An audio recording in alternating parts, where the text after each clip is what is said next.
10-4, good buddies. This is Tovros Pazan with the iPadBoardGames.org review of Galaxy Trucker. Rumored for months, deliriously awaited, and finally delivered from on high, Galaxy Trucker manages to inject a bit of chaos into the usually orderly tile-laying genre.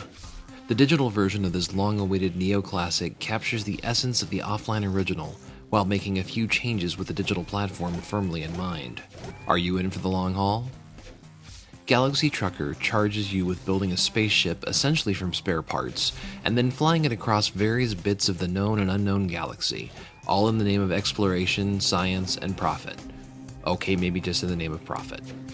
The gameplay is split into two distinct phases, ship construction and the actual trucking run itself. The ship construction phase will start with a large collection of face-down tiles, each of which represents the engines, cargo holds, lasers, and so on that you'll need to be a successful interstellar cargo hauler.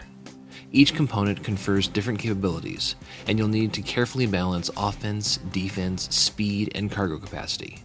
Complicating this is the fact that all players, in real time, start digging through the pile, looking for the choicest bits to add to their own ship. You've got 10 minutes to build the best ship you can from the pieces you can find until someone declares their ship done and triggers the final countdown, forcing other players to race quickly against ever-decreasing time before they're stuck with their creation.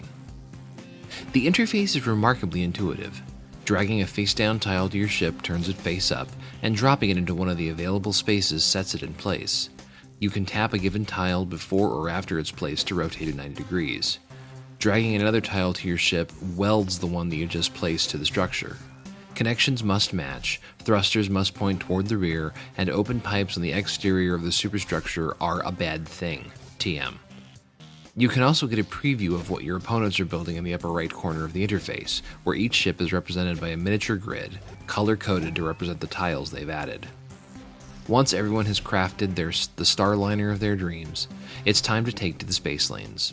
Ships are initially positioned in the order based on their engine rating, which in turn is based, logically enough, on how many engines they've bolted to the superstructure. This can also be enhanced with a brown alien, though he requires his own special life support. Distance in space is relative, and in the lineup it's measured not in discrete units, but by the distance between each ship in the lineup, displayed by purple triangles for each unit of measure. Each space flight will consist of the adventure deck, a pile of cards that determines the fate of the sturdy truckers. It contains opportunities for commerce, abandoned space stations to loot, planets with cargo to collect, derelict craft to nab and sell. It also contains hazards, asteroid fields, malicious pirates and slavers, and saboteurs hell-bent on ripping your ship apart from the inside. And that isn't even all of it.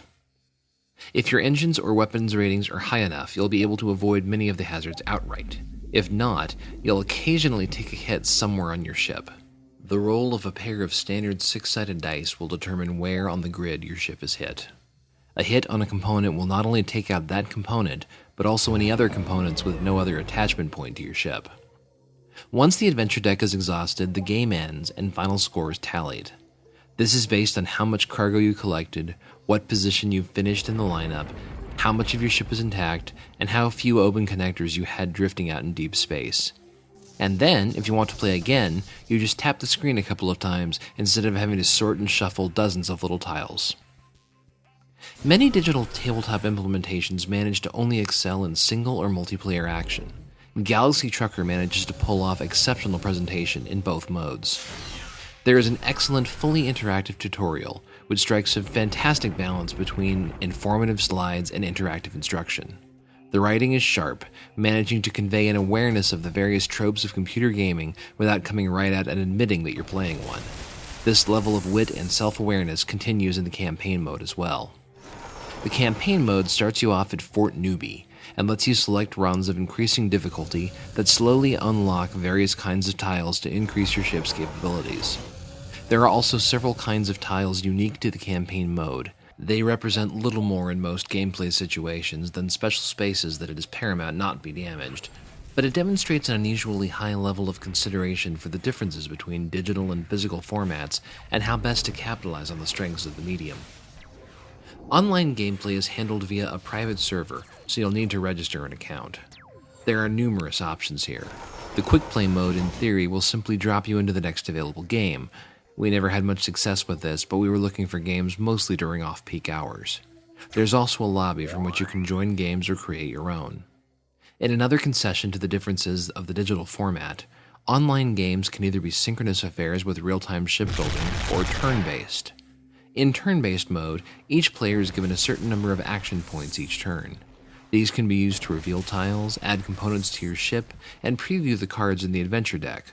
Only instead of happening in real time, each player does a bit and then a bit more, making it an excellent fit for the asynchronous reality of playing most games online. Turn-based mode can also be played offline, allowing a single device to be used for pass-and-play gaming.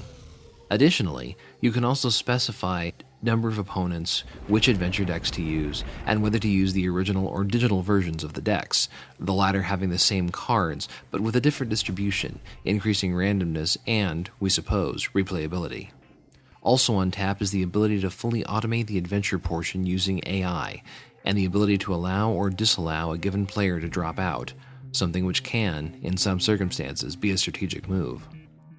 The only thing missing from the iPad version of Galaxy Trucker is the beer and pretzels madness of raucously trash-talking your opponents while fighting over ship components in the first phase of the game. This is, in all other respects, one of the rare games that not only lives up to the hype, but in fact exceeds it. The presentation is rock solid, the interface extremely intuitive, the gameplay engaging without being overwhelming, and the options for both single and multiplayer complete and well executed. Hammer down, Hard Ankle. This is one trucking run you don't want to miss.